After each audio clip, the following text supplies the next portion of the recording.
Assalamualaikum warahmatullahi wabarakatuh dan salam sejahtera. Hari ini kami berdiri di sini bukan sekadar untuk menyiapkan tugasan, tapi untuk mengangkat sebuah wacana yang amat bermakna.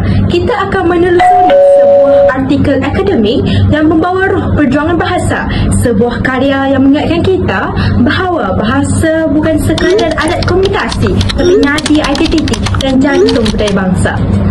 Artikel yang kami pilih bertajuk Cabaran Pemerkasaan Bahasa Melayu dalam Usaha Mencapai Negara Bangsa di Malaysia. Hasil tulisan dua tokoh ilmuwan, Ibrahim Majdi Muhammad Kamil dan Mariati Muhammad, diterbitkan pada tahun 2020 dalam Asian People Journal oleh Universiti Sultan Zainal Abidin UNIZA. Dalam dunia akademik, penulisan bukan hanya soal isi, ia tentang bagaimana idea dihubungkan, dihujahkan dan disampaikan. Justru dalam sesi ini, kami menilai artikel ini berdasarkan 3 prinsip penting dalam penulisan akademik yang berkesan, iaitu narasi, koheren dan kejelasan. Sebelum kita pergi lebih jauh, izinkan saya memberi sedikit bingkai kepada karya ini. Penulis mengangkat persoalan yang besar, bagaimana bahasa Melayu sebagai bahasa kebangsaan boleh terus berfungsi sebagai tunggak pembinaan negara bangsa Malaysia. Mereka menyorot sejarah perjuangan bahasa, dasar-dasar kerajaan dan cabaran semasa, daripada penguasaan bahasa yang tidak seimbang kepada tekanan bahasa asing yang semakin menular. Namun di sebalik data dan teori, saya merasakan artikel ini menyentuh sesuatu yang lebih halus. Ia menyentuh soal maruah dan bangsa. Bahasa adalah cerminan jiwa, dan apabila bahasa melemahkan, identiti turut terhakis. Dalam setiap perenggan artikel ini, seolah-olah terselit satu seruan agar kita tidak membiarkan bahasa sendiri menjadi asing di tanah sendiri. Maka, pembentangan kami pada hari ini bukan sekadar analisis terhadap teks, tetapi juga renungan terhadap diri. Sejauh mana kita memahami dan menghidupkan makna di sebalik kata. Untuk itu, saya serahkan kepada rakan saya, Auni, yang akan membawa kita menyusuri jalinan kohesi dan koheren yang membentuk kekuatan pada karya ini. Bila kita melihat sesebuah artikel akademik, kita bukan hanya melihat apa yang ditulis, tetapi bagaimana ia ditulis. Kekuatan sebuah penulisan bergantung pada jalinan fikirannya, dan di sinilah hadirnya dua unsur penting, kohesi dan koheren. Kohesi boleh difahami sebagai keutuhan dan hubungan antara bahagian-bahagian dalam teks. Dalam artikel ini, penulis berjaya mengekalkan aliran yang kukuh melalui penggunaan penanda wacana dan kesinambungan istilah. Ayat-ayatnya bersambung antara satu sama lain, bukan secara pasal tetapi secara semula jadi. Contohnya, apabila penulis membincangkan sejarah dasar bahasa kebangsaan, ayat seterusnya mengaitkan dasar itu dengan cabaran semasa dalam sistem pendidikan. Hubungan itu tidak terputus, sebaliknya mengalirkan lembut seolah-olah satu arus yang membawa kita dari masa lalu ke masa kini.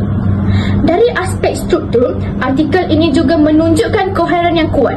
Koheren bermaksud kesinambungan logik, kejelasan hala tuju, hujah. Dalam karya ini, kita dapat melihat susunan idea yang teratur, pengenalan memaparkan konteks sejarah dan nilai bahasa Melayu. Bahagian isi menjelaskan cabaran dan punca kelemahan, dan bahagian penutup menawarkan cadangan membina. Setiap segmen bergerak dengan tujuan yang jelas, daripada persoalan kepada analisis hingga ke penyelesaian.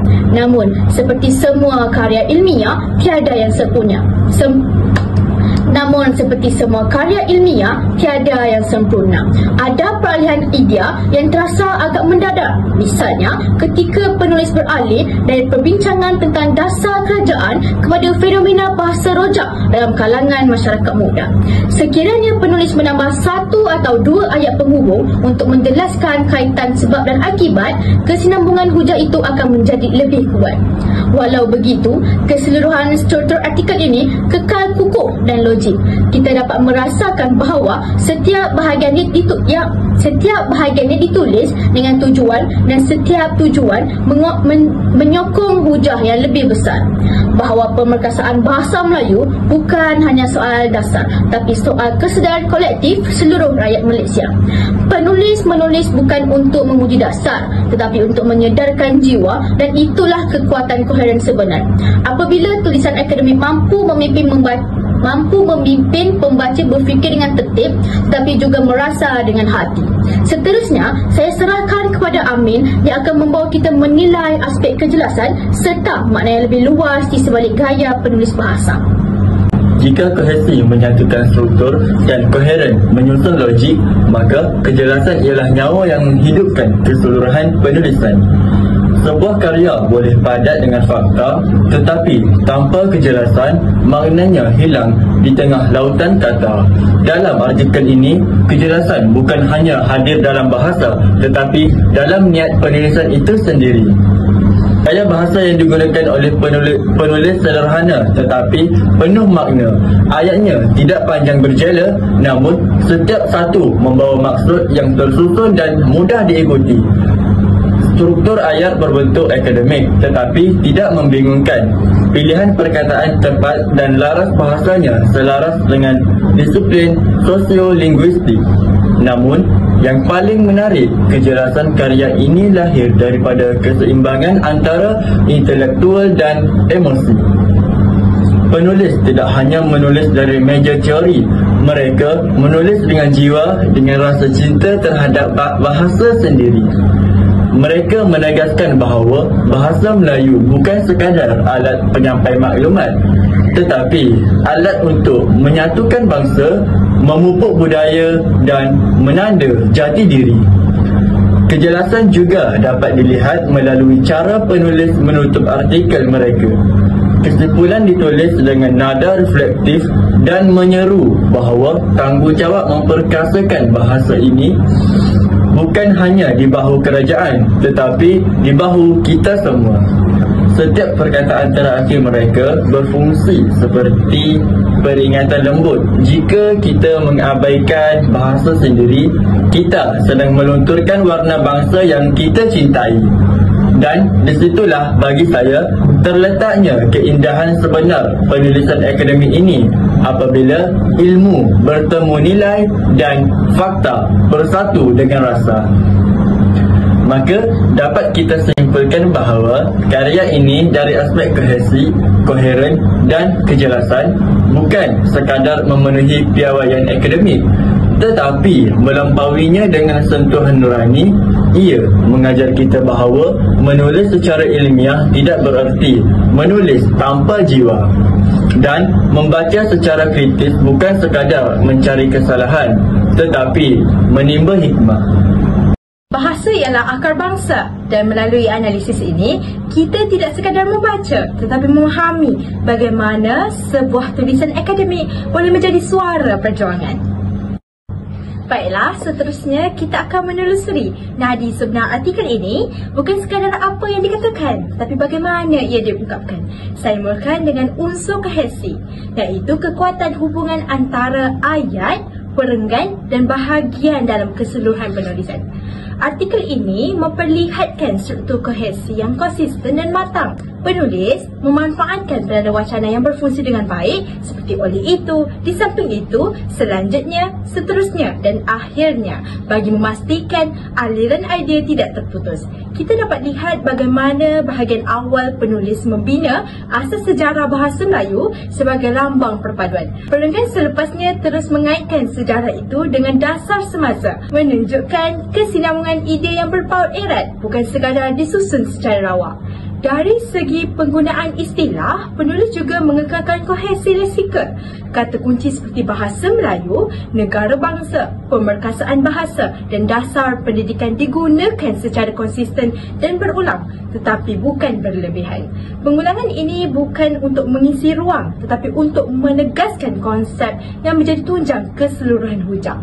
Selain itu, kohesi rujukan turut terselah melalui penggunaan ganti nama dan rujukan konseptual yang tepat.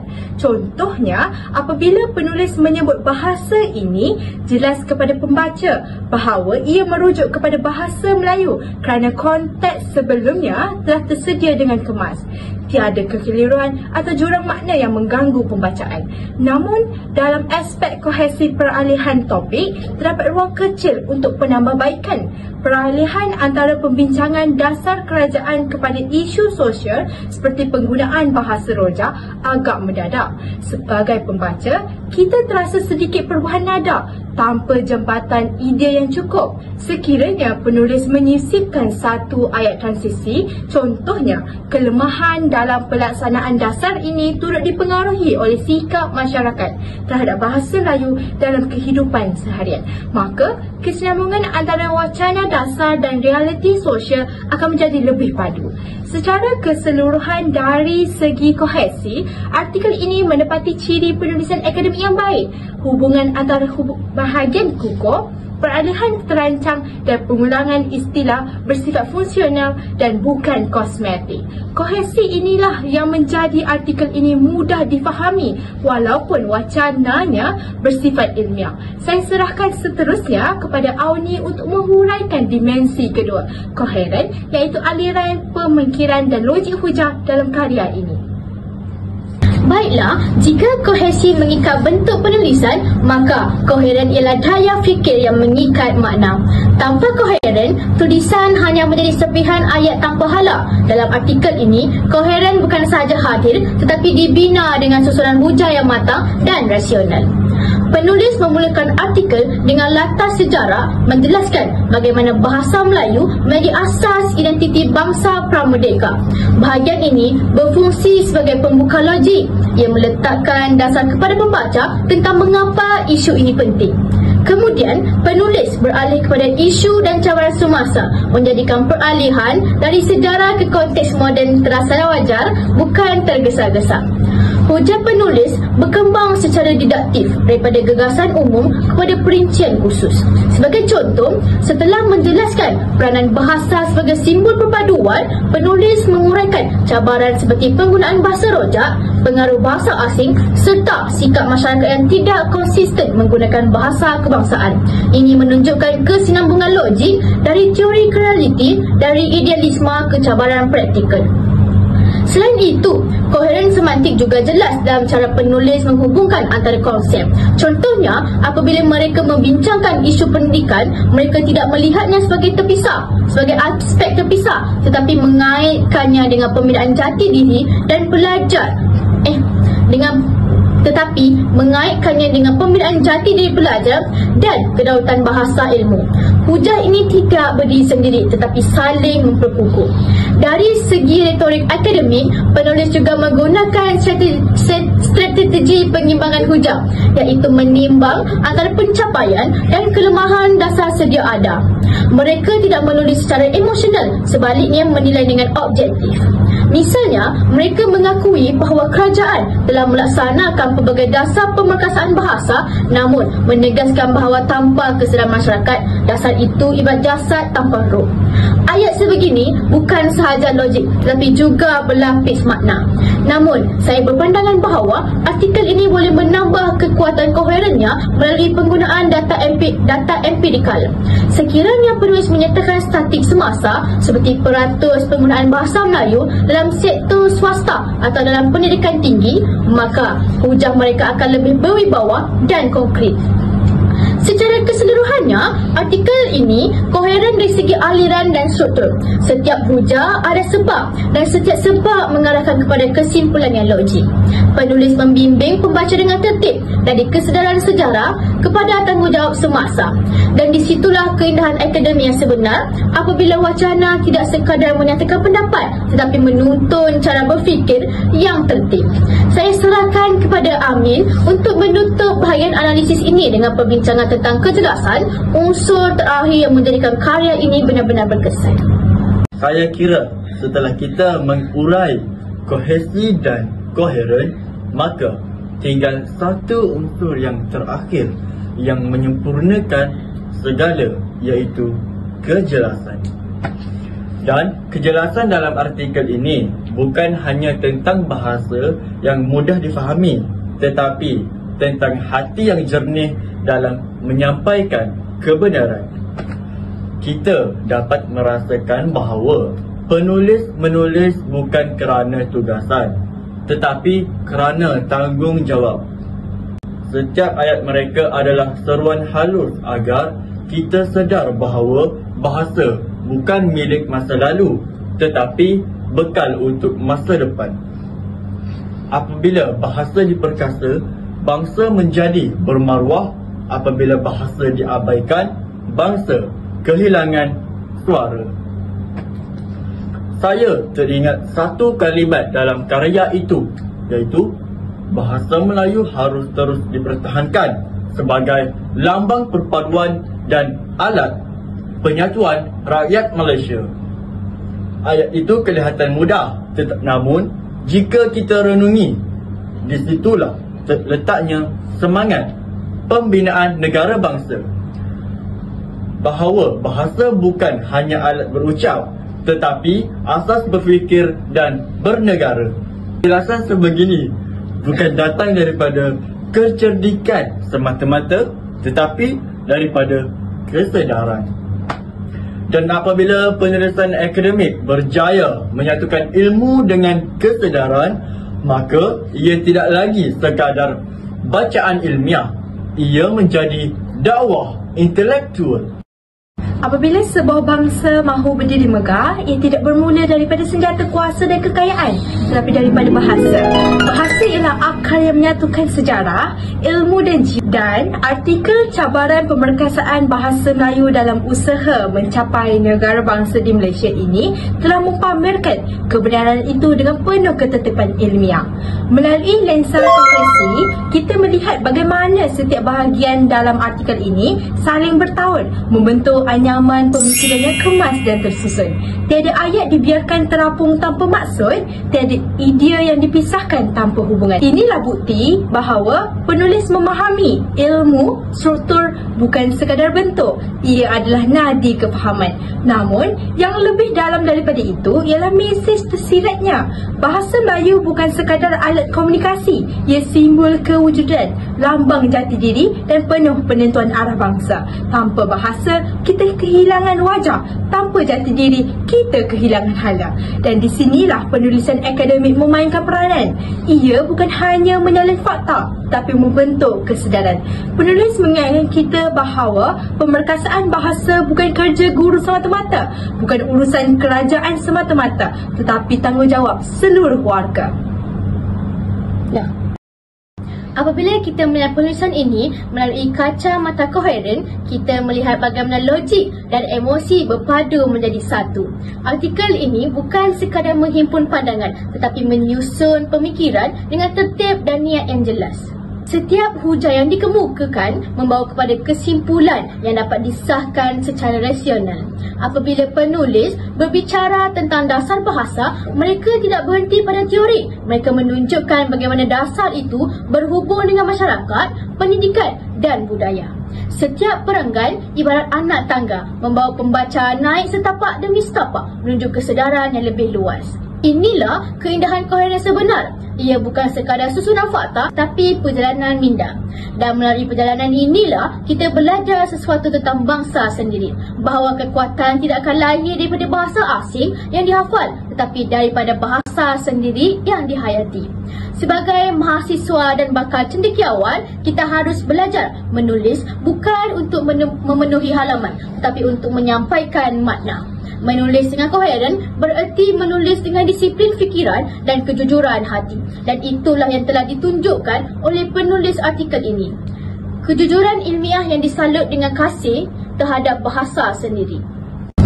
Kita telah meneliti bagaimana penulis menyusun struktur, koherensi dan membina logik, iaitu koheren.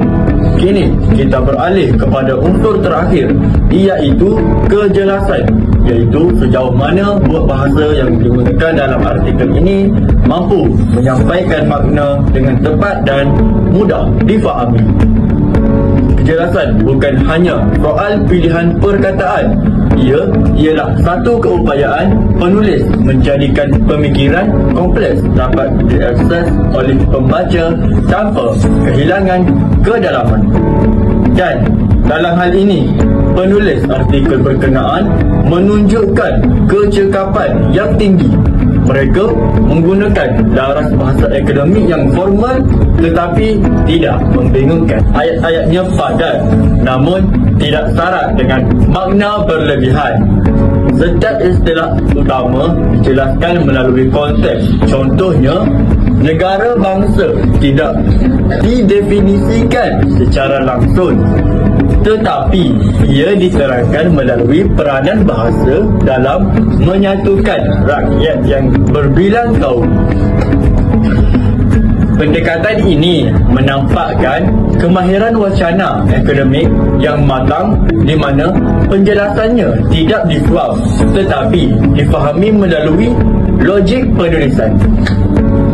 Selain itu, kejelasan struktur hujah turut memperkukuh kefahaman pembaca. Perenggan diperkenalkan dengan ayat topik yang jelas, diikuti contoh dan huraian. Gaya ini menjadikan pembaca dapat menjejak aliran pemikiran penulis tanpa kekeliruan. Dari sudut daya bahasa, artikel ini menunjukkan keseimbangan antara objektiviti akademik dan nada patriotik. Meskipun bersifat ilmiah, penulis tidak menanggalkan emosi dan nilai. Ayat-ayat seperti bahasa Melayu ialah jiwa bangsa yang harus dipertahankan sebagai lambang penyatuan rakyat Malaysia. Membawa nada semangat yang berdisiplin, bukan propaganda tetapi kesedaran intelektual. Namun, kejelasan juga mempunyai batas. Ada beberapa istilah seperti politik bahasa dan rojak linguistik yang mungkin memerlukan penerangan tambahan untuk pembaca bukan pakar bahasa. Walau bagaimanapun, dalam konteks jurnal ilmiah, penggunaan istilah sebegini boleh diterima kerana khalayaknya ialah ahli akademik dan pelajar bahasa. Keseluruhannya, kejelasan dalam artikel ini bukan sahaja muncul pada tahap linguistik tetapi juga pada tahap moral dan intelektual. Hari ini kita nak membaca bukan sekadar artikel tetapi cerminan bangsa. Kita menilai bukan sekadar gaya bahasa tetapi cara berfikir sebuah negara.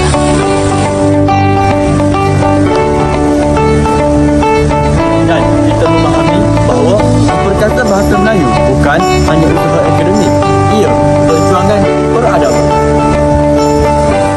Jika berhasil menyatukan struktur penulisan, Jika koheran menyusun logik makna, maka kejelasanlah yang menyalakan cahaya kefahaman. bahasa kita, jiwa kita, ilmu kita.